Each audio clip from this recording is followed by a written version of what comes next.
अस्सलाम वालेकुम, मेरा नाम डॉक्टर अरूसा उस्मान है and I am a consultant family physician in चुफाई मेडिकल सेंटर। आज मैं आपको बताऊंगी कि आपने कोरोना वायरस को नॉर्मल खांसी या जुकाम से कैसे डिफरेंशिएट करना है।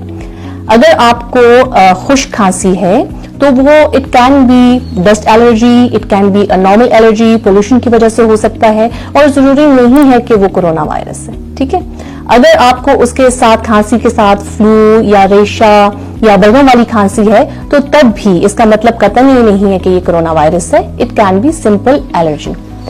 हाँ, अगर आपको तेज बुखार हो रहा है यानी कि 100 या 101 से ज्यादा बुखार, उसके साथ आपका जिस्म टूट रहा है और आपको खुश्क खांसी है और ये सब अलामात आपको 2 या 3 दिन से हो रही हैं, तो फिर आप प्लीज अपने घर में रहिए और हमारी हेल्पलाइन पे कॉल करें। इंशाल्लाह we will guide you to our best.